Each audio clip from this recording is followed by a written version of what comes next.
In today's video, I'm going to be showing you how to cover a tattoo using the Camouflage cream system.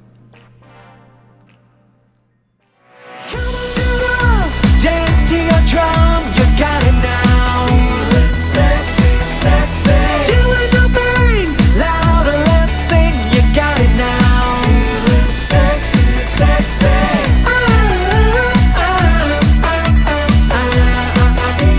Sexy, sexy.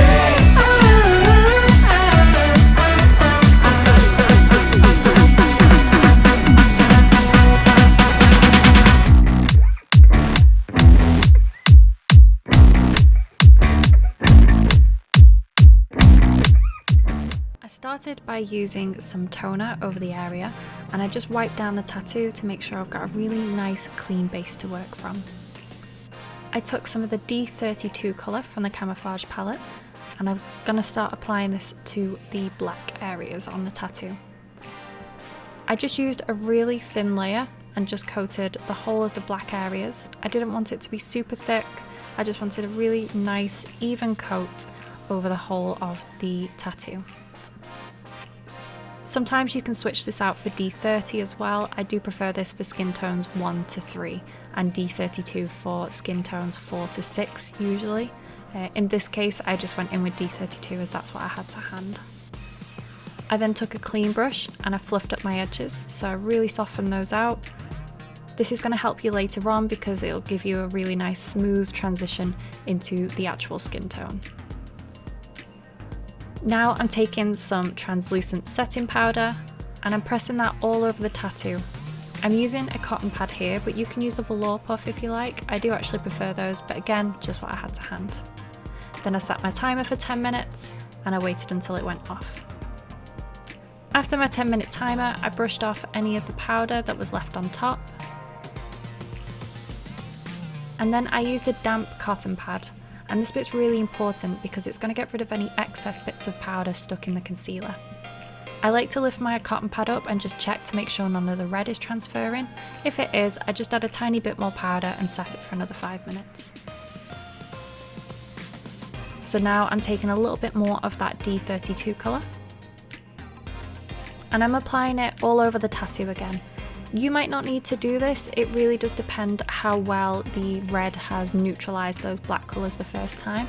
Sometimes you might just have to go back in a few select areas, but in this case it was quite a heavy dark tattoo, so I needed to do another full layer. And again, buffing out those edges, making sure they're really nice and soft. Another setting powder layer.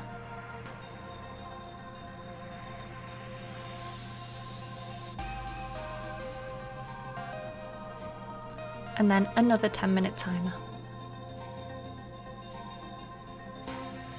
After the 10-minute timer, same thing again, we're going to brush off that powder and then we're going to blot it with a damp cotton pad. It's very repetitive, but this is the type of thing you'll have to do between each layer.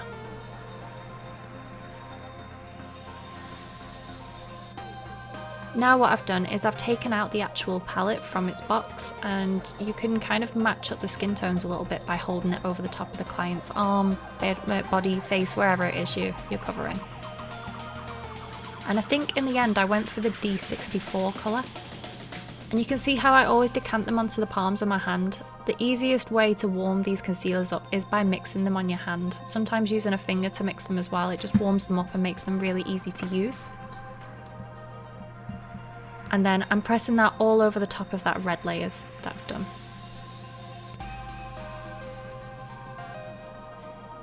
And another buffing stage. Let's make sure those edges are really nice and soft and fluffy. Another setting layer. Again, just using the translucent setting powder.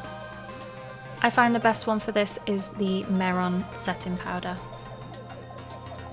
Another 10-minute timer, and then once it goes off we're going to dust off that powder.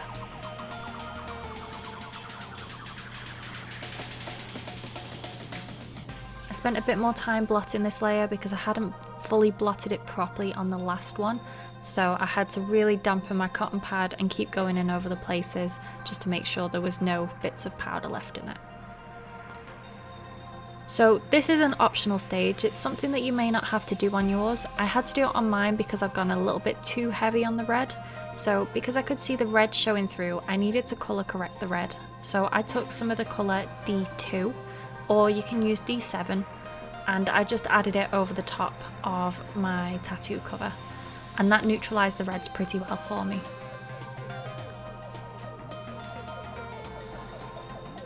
In future, I'd probably use D30, which has more of an orangey colour, because this would have been better for the client's skin. Then going back in with that D64 or D63, it was one or the other. Going in with one of those colours, I just went over the area just on the side of his arm. This was because his skin tone started to change around the other side of his arm, so I needed to match that up as well. Another setting layer of powder, really making sure to press that in all over the area. And again, I set this for 10 minutes.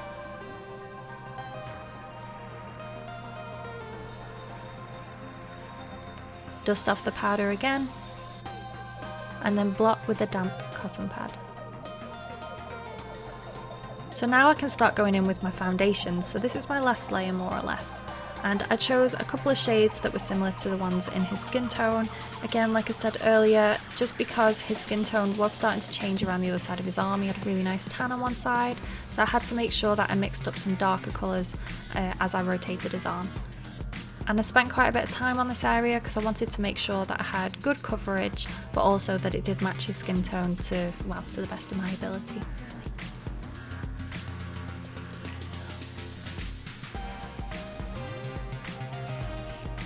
And then I'm buffing this out with a thicker buffing brush. And going back in with a little bit of a lighter colour because I wanted more of a gradient between the two colours on his arm.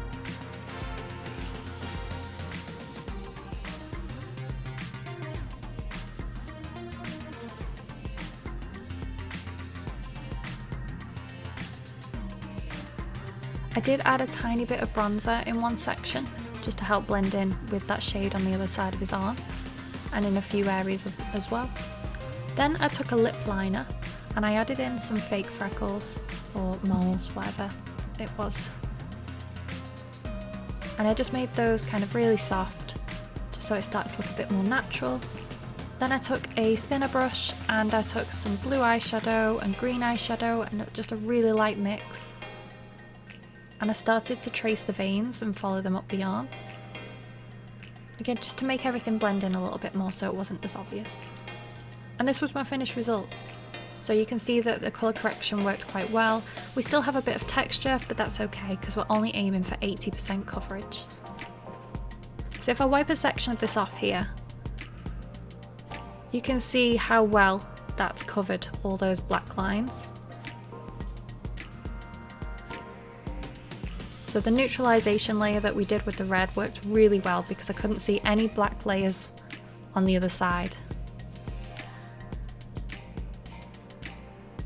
And then just to remove, I used an oil-based cleanser and that took away all the products.